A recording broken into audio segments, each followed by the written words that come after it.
Hello बच्चों, कैसे हो? आपका स्वागत है तिरपान स्टडी सेंटर में। आज जो हम करने जा रहे हैं क्लास 12 एनआईएस बोर्ड का जो है ज्योग्राफी का चैप्टर नंबर 24। इसमें आज हम करेंगे इंडस्ट्रियल डेवलपमेंट यानी औद्योगिक विकास।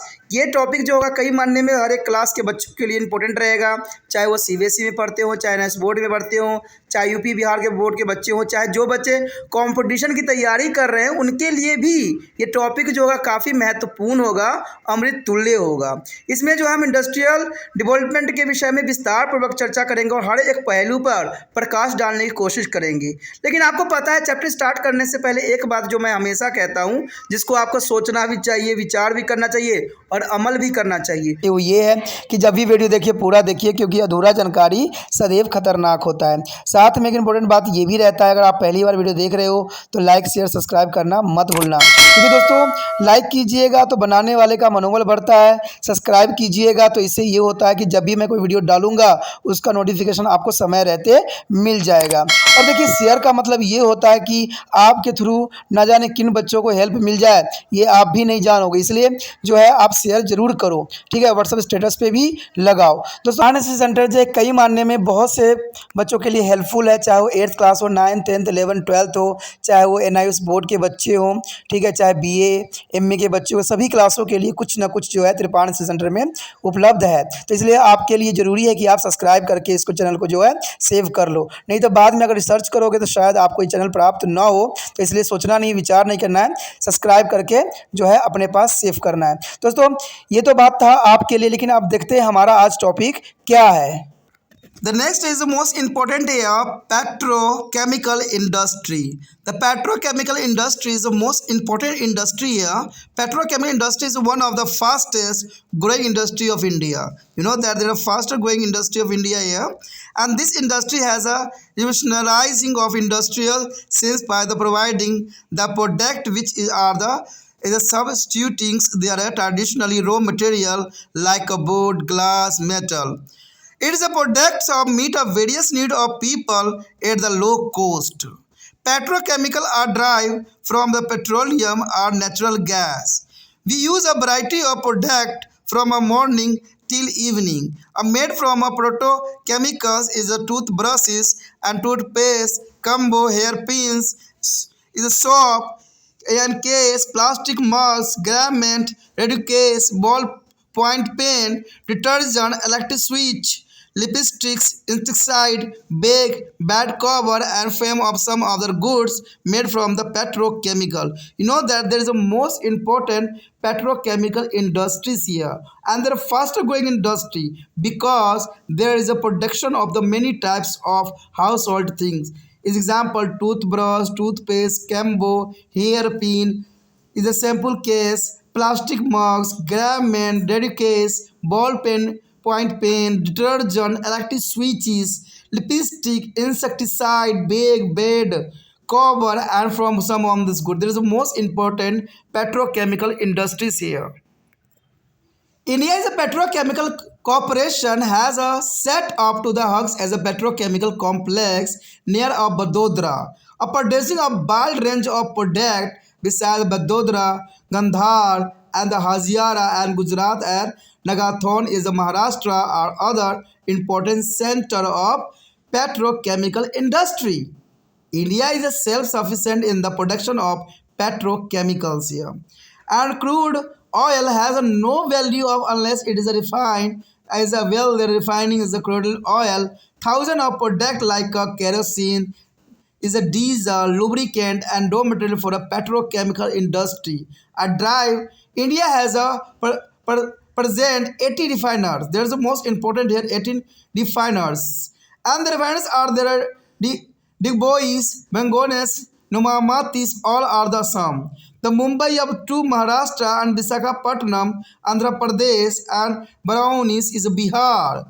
Akolai is Gujarat and Mathura, UP. Panipat is Haryana and Kochi is Kerala.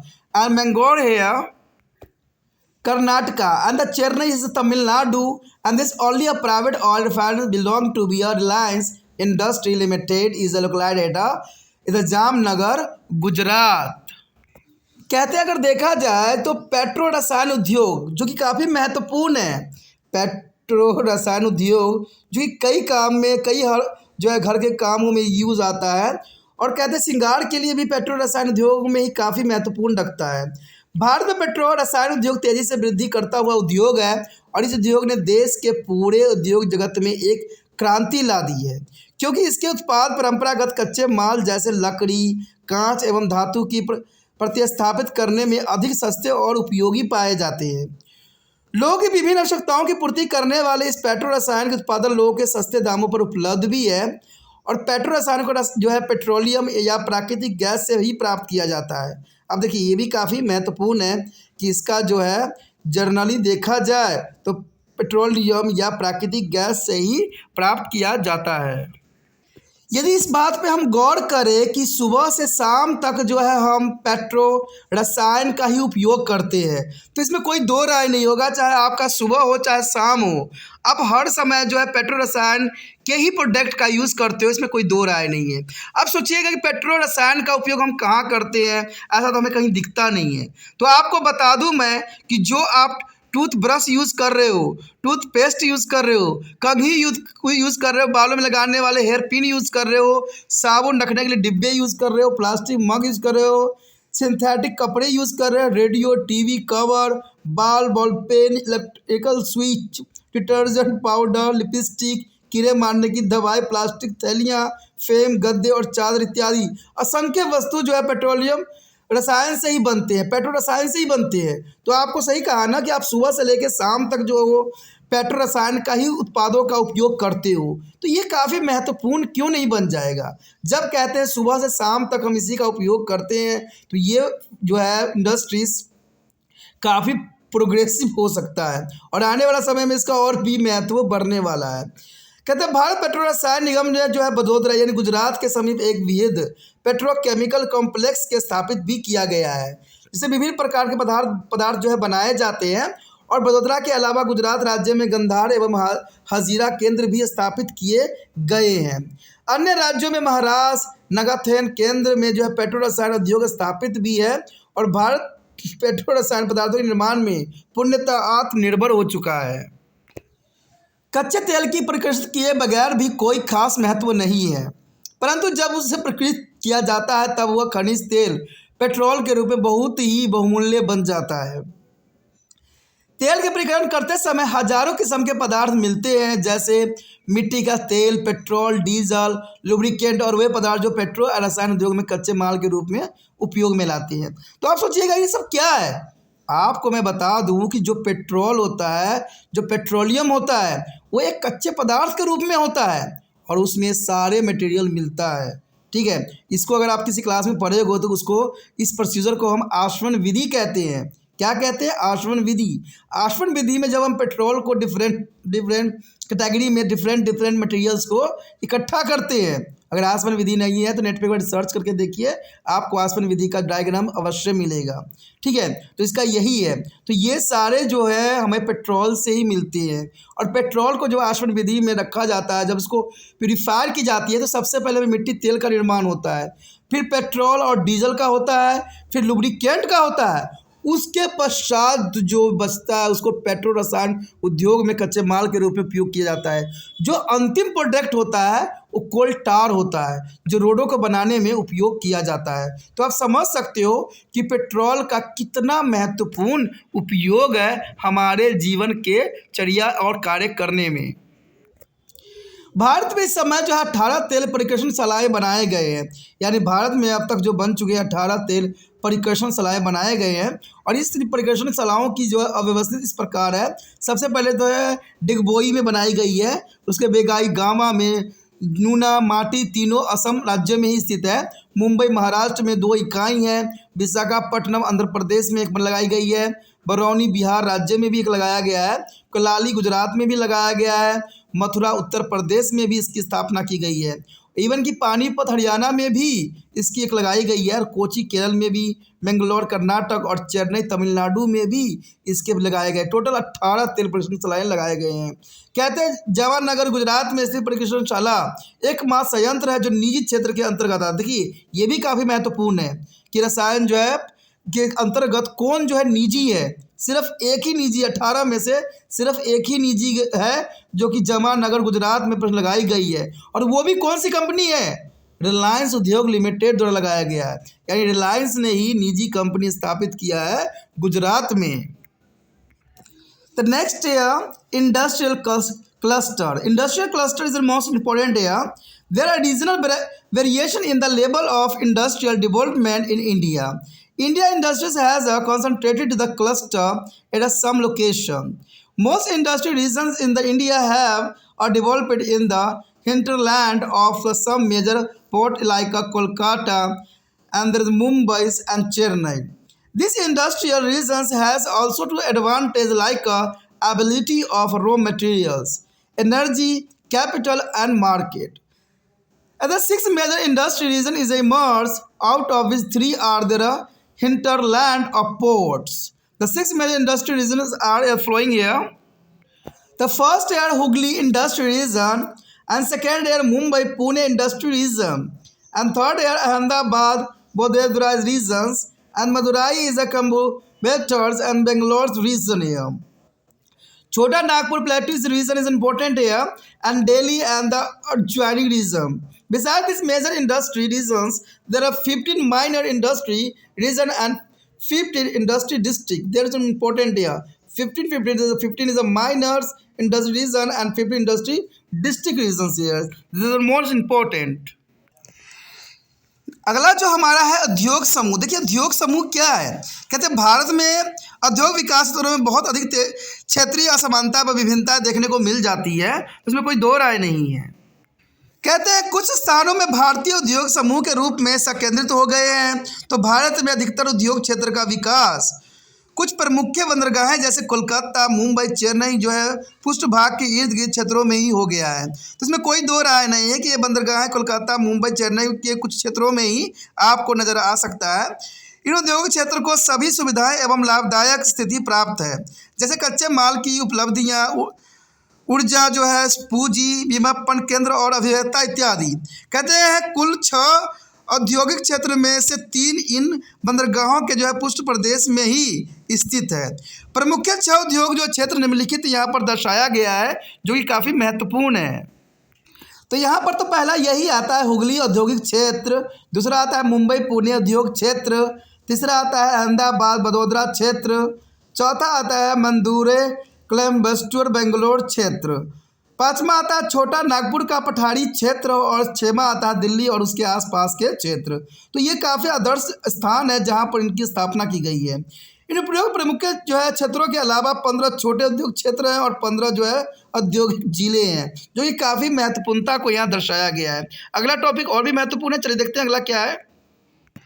The next year, industrial self-reliance here. There is the most important industrial self-reliance.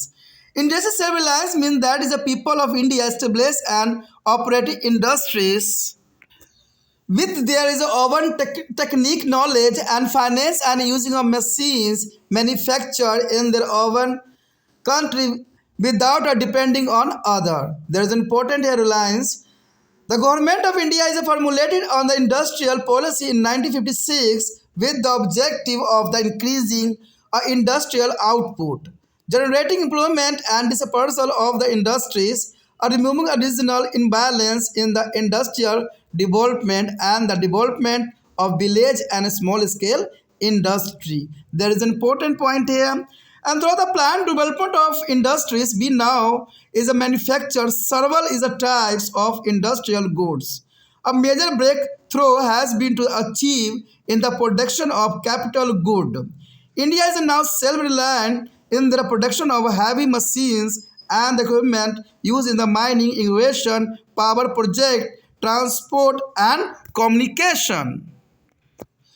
We use a machine and fabricated in India for a cement, textile, iron, steel and sugar industry, etc. Public sector has a play an important role in achieving industrial self-reliance. Iron and steel, railway equipment, petroleum, coal and fertilizer industries has been to be developed in this sector, and this industry were established in an industrially backward region. During the 7th, 5th years plan on the emphasis was laid on the high technology and high value of addition and knowledge-based industry like electronic, advanced machine, tools and telecommunication. That is important. यदि बात हम करें औद्योगिक आत्मनिर्भरता की तो ये काफ़ी महत्वपूर्ण बात आता है। औद्योगिक आत्मनिर्भरता कहते हैं औद्योगिक आत्मनिर्भरता का अर्थ है कि भारत के लोग उद्योगों की स्थापना, संचालन और प्रबंधन देश में उपलब्ध तकनीकी ज्ञान, पूंजी एवं मशीनरी कल पुर्जे से भारत में ही विनिर्मित किए जाते हैं। कहते हैं उनका उपयोग जो है क्षमता और कुशलता कर सकने में समर्थ है और इसमें किसी भी बाहरी देश से किसी भी प्रकार की सहायता पर निर्भरता नहीं रहती है, जो कि काफ़ी महत्वपूर्ण बात बताया गया है औद्योगिक आत्मनिर्भरता के अंतर्गत। भारत सरकार ने सन 1956 में यह उद्योग नीति का जो है निर्धारण भी किया, जिसके मुख्य लक्ष्य थे औद्योगिक जो है उत्पादन को बढ़ाना, रोजगार पैदा करना, उद्योग को जो है विकेंद्रीकरण करना, औद्योगिक विकास में क्षेत्रीय असमानताओं को दूर करना तथा लघु उद्योग एवं कुटीर उद्योग को विकसित भी करना इत्यादि। तो भारत सरकार ने बहुत ही महत्वपूर्ण यहाँ पर लक्ष्य रखा है, जिसके अंतर्गत काफ़ी जो है बेनिफिट भी देखने को मिला है। देखा जाए तो उद्योग के जो है सुनियोजित विकास के द्वारा आज हम अनेकों प्रकार के उद्योग उत्पादकों का निर्माण करते हैं। सबसे महत्वपूर्ण उपलब्धियां है कि ऐसी वस्तु का विनिर्माण जो अन्य वस्तुओं के विनिर्माण करने में सहायता होती है। भारत आज भारी मशीनरी और उपकरणों के निर्माण में सक्षम और पूर्णतः जो स्वावलंबी है, यानी भारत आज हर चीज़ में सक्षम है। इस विनिर्मित मशीन एवं विभिन्न उपकरणों का उपयोग जो है उद्यान, सिंचाई, ऊर्जा परियोजनाएं, परिवहन एवं संचार के क्षेत्रों में भी किया जा सकता है। हम भारत में बनी भारतीय मशीन का उपयोग जो है सीमेंट, वस्त्र, लोहा, इस्पात, चीनी उद्योगों में भी कर सकते हैं, जो कि काफ़ी महत्वपूर्ण बात है। कहते हैं सार्वजनिक क्षेत्र का औद्योगिक आत्मनिर्भरता प्राप्त करने में जो है मूलभूत योगदान रहा है। लोहा एवं इस्पात, रेल के उपकरण, पेट्रोलियम, कोयला एवं उर्वरक जैसे उद्योगों का सार्वजनिक क्षेत्र के अंतर्गत ही विकास किया गया है और ये प्रावधान भी किया गया है। यह उद्योग जो है औद्योगिक रूप से पिछड़े क्षेत्रों में स्थापित किए गए थे, जो कि जरूरी था।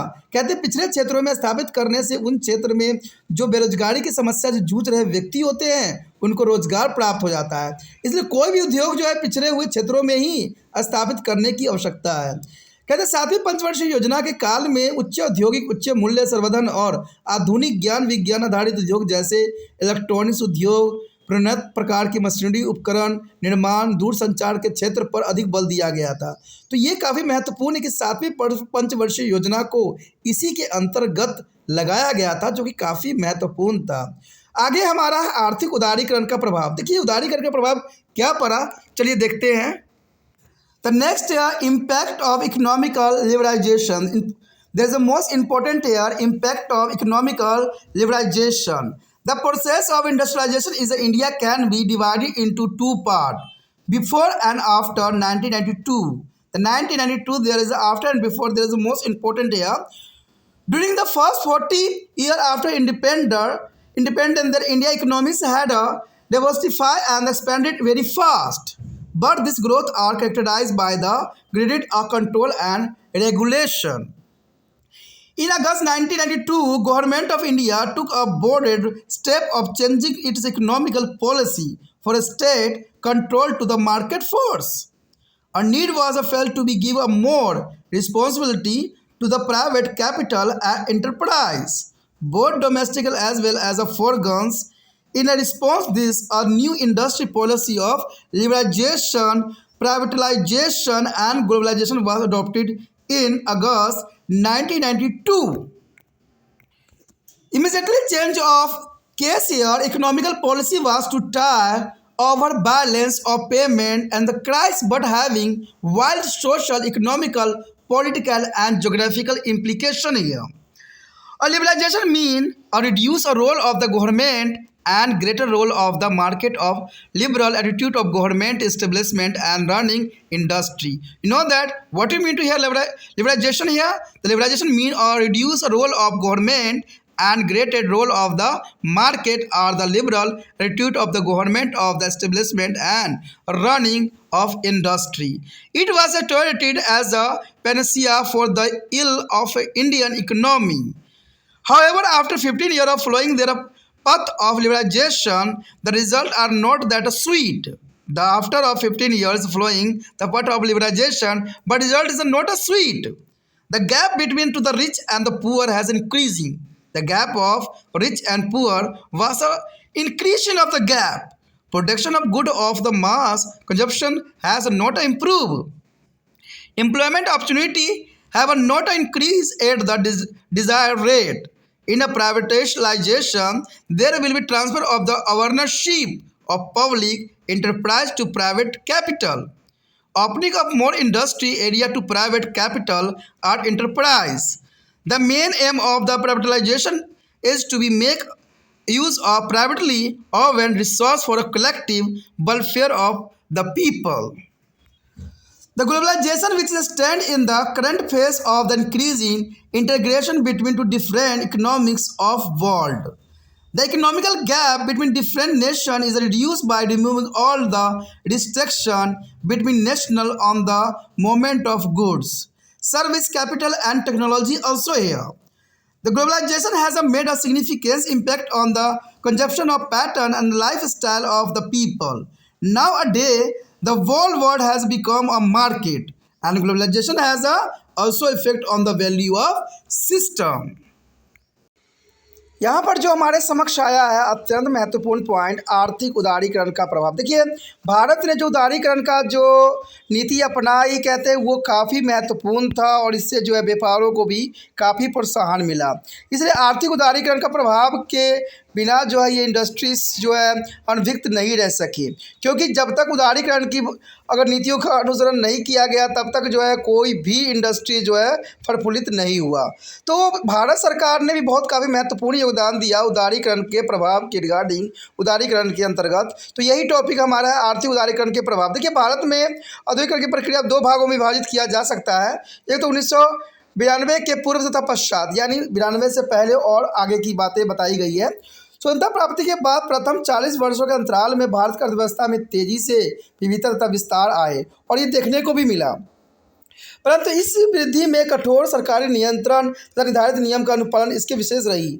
यानी देखा जाए तो इसमें सरकार के द्वारा जो वृद्धि में कठोरता अपनाई गई और सरकार द्वारा जो नियंत्रण हुई, ये सारे चीज़ जो है भारत के जो अर्थव्यवस्था के तेजी से विविधता में विस्तार लाने में एक परम आवश्यक नीति को अनुसरण करवाया गया।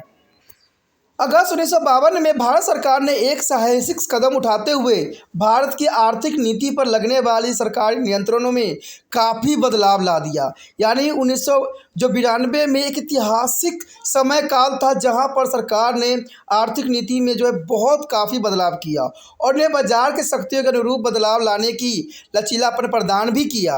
कहते निजी पूंजी निवेश तथा संचालन की जिम्मेदारी लेते हुए उद्योग चाहे घरेलू अथवा विदेशी संस्थाएं अथवा समुदाय हो कार्यबंद और स्थापित करने की जो है छूट प्रदान की ज़रूरत महसूस किया गया। यानी यही छूट जो थी सबसे महत्वपूर्ण थी, जिसको उदारीकरण का नाम दिया गया। कहते चाहे घरेलू हो विदेशी हो समुदाय को जो भी व्यापार हो सभी व्यापारों में जो है बहुत बड़ी छूट दी गई, जिसका उदारीकरण के नाम से जाना गया।